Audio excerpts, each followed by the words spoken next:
see you guys in the dark.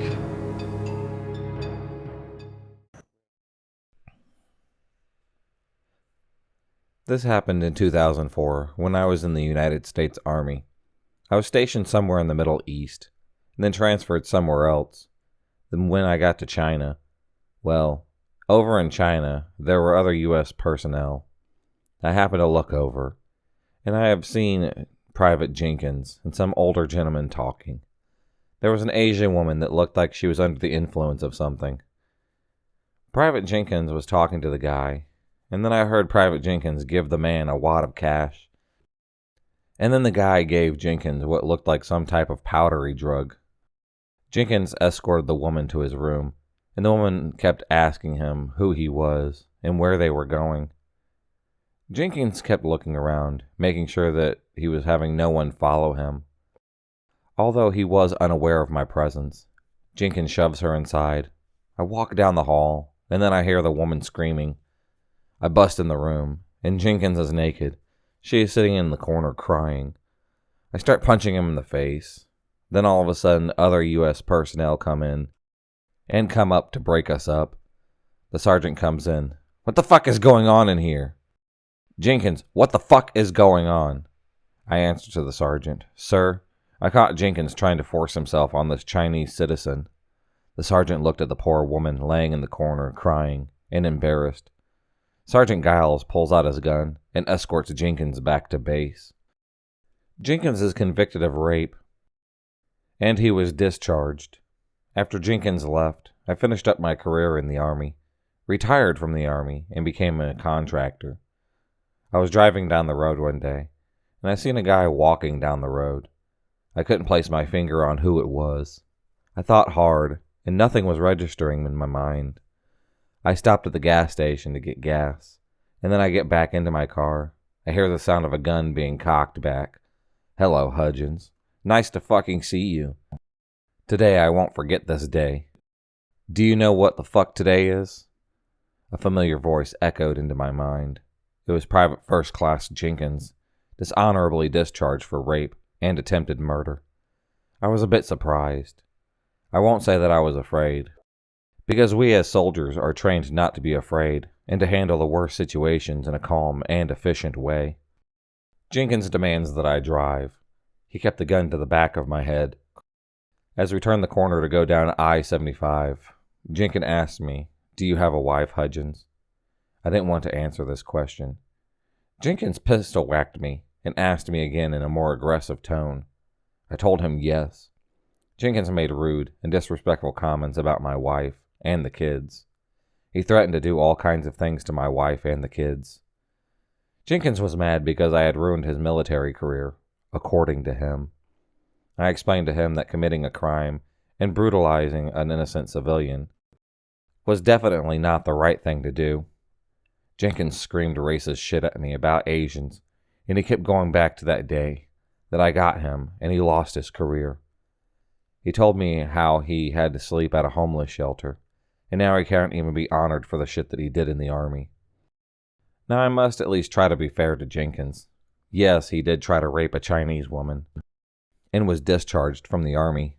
Jenkins was also a very brave soldier, and has survived heavy enemy fire, complete damn near impossible missions, things like that. Jenkins bragged about all the things he did.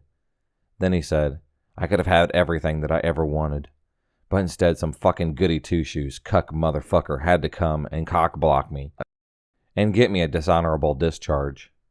I interjected, yes, you were a good soldier, and you survived things that most never would have. You were a great marksman, but you victimized an innocent person and had to face justice. Jenkins then told me to pull over and get into the passenger seat.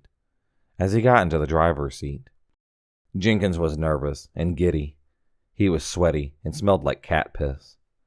As Jenkins fiddled around in the driver's seat looking for something, I don't know what, he just wouldn't say. I began to think about my wife and what would happen if my daughter never got to see her father again. I began to look for a way out of this. Jenkins was high as a kite and didn't know what he was doing, or it seemed that way. Jenkins then drives to some random house. You see that bitch over there? Jenkins asked. I stayed quiet. You're going to rape her? And then I'm going to call the police on you, and you're going to go to prison, Jenkins continued. Jenkins, listen, man, I'm not going to hurt that woman, I replied. Jenkins then murmurs a bit, mumbles about some other nonsense. Then he looks at me, looks back at that woman, and tells me to get out of the car. I get out, and he pushes me forward towards the woman's house. He started singing some disgusting song that he came up with. It was vulgar and downright sickening to listen to. Jenkins then tells me that he was going inside and to wait here. He then chains me to a pole. He goes into the house. I hear the woman screaming, and then Jenkins throws her outside by her hair, and she falls down onto the ground. She looks at Jenkins, looks at me. She is confused and utterly terrified. He then tells the woman how he was discharged from the army and how it was my fault, because I didn't mind my own business. The woman begs Jenkins to let her go. Jenkins hits her with her fist and tells her to be quiet. He then explains to the woman that because I ruined his career, that he was going to ruin my life and reputation by forcing me to rape her. Jenkins wanted to make it to where I wouldn't be allowed to see my daughter, and he started making comments about my daughter and how he wasn't above fucking kids too. I jumped at him, only to be restrained by the handcuffs that binded my movement. Jenkins then forced the woman to remove her clothing, forced me to remove my clothing, and tells me that if I don't do it, that he will shoot me right there, and shoot her, and would torture my wife and daughter. I looked at the woman and stood up. The woman began to scream and begged me not to hurt her. I just told her that I have no choice. She kept on screaming. Jenkins was getting excited by this. I told the woman to just lay still, and it will be over soon. Jenkins then looks at me and at her. Then he commands me to begin. He looks away briefly, and I was able to snatch the gun from his hand. He begged me not to shoot him. I told him to walk, and that I wasn't going to murder him in cold blood. Jenkins is then taken back to town, and I tell the authorities about Jenkins. They lock him up immediately. The woman thanks me. I get on the elevator, and Jenkins is inside the elevator. He shoots me in the spine and cripples me. It's been a few years, and my back is starting to heal. I'm getting to where I can walk again. I'm at the point where I'm about to murder him. I don't care about honor anymore. Being in this hospital, I have come to the realization that all of these promises of honor, respect, and all that other shit is just a selling point to get meathead teenagers that think that they're badasses to join the military. The military did nothing for me the whole time that I have been in this hospital. I fought for this country just so, whatever I need, I am treated like a second-rate citizen. I have bed sores, and I haven't eaten a decent meal in months. Jenkins shows up at the hospital. He walks right past me, tells me that he owns the hospital, and that he's going to make me suffer. He then walks off. I don't see Jenkins for the rest of the time that I am there. A few months go by, nothing, so I forget all about him. I lay down to go to sleep, and about 2 hours later my daughter gets a phone call. "Here, Daddy, it's for you." Who is it? I'm wondering. I really don't know who it is. I stick the phone to my ear. I don't make a sound. I just slowly observe the surroundings. I then slowly reply, "If this is Jenkins, I'm going to find you, and then kill you." Jenkins hangs up the phone, and then I hear a gunshot. I see my front door has a bullet in it. I got to my safe and pull out my gun. I tell my wife and daughter to get down into the cellar, and don't open it until I say so. They hurry down there. Jenkins shoots me in the arm. I drop my gun. Jenkins walks out from the shadows, cocky and upright with a smile on his face. He leans down and gets into my face, says that I bet your wife has good pussy. I had to get free, but I was unable to. Jenkins then looks back at me, says that I bet your daughter has a good one too. I closed my eyes and prayed. I was in severe pain, and I could have died at any moment. I look up, and I see a security guard sneaking around. He sees me. I motion for him to call for backup. Jenkins then tells me that he lost the only reason that he had to live, and that he simply wouldn't allow me to live. He didn't want to live up to what he did. Instead, he blamed me for getting discharged from the military. I blamed me because he didn't want to take responsibility for his own actions, which I told him that a soldier who doesn't own up to his mistakes is no soldier at all. And just as I hear him turn a corner, I hear a loud gunshot. I feel my chest, and I'm shocked that there is no blood. I turn around, and it is the Asian woman's daughter. She is a cop, and she just blew Jenkins' heart out of his chest. The Asian woman's mother, which was Jenkins' victim, told her about how I had saved her life, and if it wasn't for me, the daughter wouldn't be here. The police arrive, and they question me. The Asian woman and I explain everything to them. They are unsure on how to pursue the investigation. While they are doing that, I just call an old army friend, and I'll be out of the station very soon. This happened my 10th grade year. I was just a normal girl, kind of a tomboy, but still feminine enough for the boys not to be turned off by me. I was into a lot of stuff that the boys were into. I enjoyed fishing, hunting, canoeing, camping, and stuff like that. I had a decent-sized friend group, and we were all tight with each other. I was in love with Brad. Brad was the cutest guy in school. He was a football star quarterback. He was an all-around athlete. He was smart. He dressed well. He had beautiful blonde hair, brown eyes, and a nice chiseled body. The bell had rang, and I got a glimpse of Brad coming out of the gym class with his shirt and his abs glistening in the sun. Next thing I knew, Kelly pushes me on the back of my head really hard, called me a fucking slut. I was pissed off, but I ignored her and decided against breaking her jaw. Brad looked up, caught me looking at him. I quickly looked away, then sneaked a peek back to see him give me a smirk. I took this as a sign that he was aware of the fact that I was into him. Later on during lunch, I was standing in the lunch line. I saw Kelly and her friends talking about something. Then I looked to my left. I saw two black girls having a conversation about Kelly and her friends.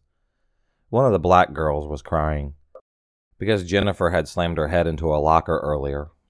I wasn't sure what was going on, but from what I gathered, Jennifer did it because Shannon was black, and Shannon's best friend Shalonda was talking about beating Kelly's ass after school.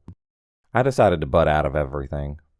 As I was walking to a place to sit down and eat lunch, Shalonda asked me if I was okay, chatting with me for a little bit, told me about Shannon and how she was going to beat Kelly's ass after school, and that Kelly was a racist bitch, which Shalonda wasn't lying about Kelly being racist. Last year, Kelly and her boyfriend Joey were hanging out with this guy Greg. Greg and Shalonda had started dating. Greg is white, and Shalonda happens to be black. Joey and Kelly told Craig that they can't hang out with them anymore because he was dating a black girl. Joey and Kelly said a bunch of racist shit, even threatened Shalonda and Greg. Greg stopped hanging out with Joey and Kelly altogether. When fourth period came, I saw Brad, and I froze, stuck like a deer in the headlights as he stood before me. I stood confident and anticipated him walking towards me. My palms were sweaty, and I was nervous. Brad opens up his mouth. I eagerly listened for his seductive words. And then, "Get out of my way, you ugly fucking bitch." He shoves me on the ground as he barrels right through me like I'm not even a person. I sat on the ground confused, hurt, and heartbroken. All the things that I thought about Brad were wrong. He's just a douchebag steroid-popping asshole. Shalonda helped me up. We went to the girls' bathroom to go smoke a joint. I was complaining about how much of a piece of shit asshole Brad is. Shalonda was talking about how she hopes that she don't kill Kelly because she doesn't want to go to jail. We talked about family and other things. Then we hugged and went to our next classroom. As I was sitting in class, Marty brings a letter up to the desk. It's from Brad. The letter says that I would never date an ugly troll-looking woman like you. You'd be lucky to lick dog shit off of my shoes. I can't believe you actually thought that you had a chance with me. I was devastated. This letter was designed and written to hurt me and put me back where I belong, in a box of other rejects and losers. I cried. Then suddenly, Sherry starts making fun of me and pulls my hair. Tim bends down and taunts me by talking perverted shit that he wants to do to me, and how he was going to teach me a thing or two. Later that night when I got home, I called my friend Katie and told her what had happened today. Katie comforts me. The next day at school, I saw Kelly storm by with a black eye, and then I saw Shalonda. And then she gave me a look, as if I was asking if she hit her. Shalonda motioned back like she didn't know what had happened. At PE, I heard Kelly telling Megan that her father hit her because she wouldn't give him a blowjob. I was seriously thinking, what the fuck just happened? I was walking to my next class when suddenly I'm pulled into the boys' bathroom. Brad is standing right in front of me. I'm nervous and shaking. Brad then says to me, "So I hear that you like me. If you like me, then prove it to me." He starts to stroke himself. He then proceeds to tell me how I am a nasty woman, that I would never be anything more than a side whore. He then walks off. I lean against the wall and wait for my tears to stop running. As I'm walking out, Gary, a guy that I have second period with, says to me, "If you want to put a stop to it, I will." I didn't quite understand what he meant, but he sounded genuinely concerned about me, like he was talking about killing the guy. I thanked Gary for his kindness and then went to class. Brad and his friends blocked both sides of the hall, and I was trapped. I thought the absolute worst. I was terrified that I was going to be raped by Brad and his 7 or 8 friends. Then I feel an egg hit my face hard, then dozens at a time. They stood there and throw eggs at me. I was covered in egg yolk. They all started to laugh and joke about how I was stupid and how I should kill myself. I walked home that day, and on the way home I tried to figure out what I did wrong and why they were treating me this way. I couldn't come up with any answers. Fast forward a few months. It's the last day before Christmas break, and everyone is talking about how they hope that they get what they want for Christmas. I see Gary from the distance. I go over to him and ask him how he's doing. We chat for a little bit. "I have to tell you something, Gary," I said nervously. Gary looks at me, then lifts my chin. "What is it that you need to tell me?" So I tell Gary how they throw eggs at me, and asked him not to lose his shit. Gary was angry and wanted to kill Brad and his friends. During 6th period PE class, Brad was running track, and Gary was just screwing around, playfully kicking his friends. Brad runs across the field and starts wailing on Gary. Gary is beaten senseless, and Brad runs off before the admins or the SRO showed up. Gary is pretty bruised up, and he is murmuring profanities and his desires to slit Brad's throat. Gary tells me that he's going to kill Brad, and that I couldn't stop him. I tried to tell Gary to just let it go, that it isn't worth it. Later on, Gary contemplates his final decision. Is he going to become a criminal and murder Brad or go to prison for the rest of his life? Or is he going to snap back to reality? The clock ticks by with each passing tick, tick, tick. Gary is becoming annoying by the ticking and smashes the clock. Gary calls and says that he has made his decision. I turn on the news, and Brad is on the news. I tell Gary. Gary turns on the news, and he is livid. So Brad had gone out to Shannon's house, tried to force himself on her, and also hit her a few times. Apparently told her a bunch of racist stuff. Someone had told Shannon's cousin, who was a gangbanger, and Brad was shot 57 times at a red light by unknown assailants.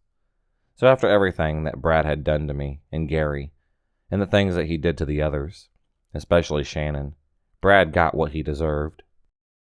Shalonda beat Kelly's ass because Kelly called her the N-word in front of the whole school, because Kelly thought that Shalonda wouldn't defend herself, or Kelly thought that if she needed help that someone would help her.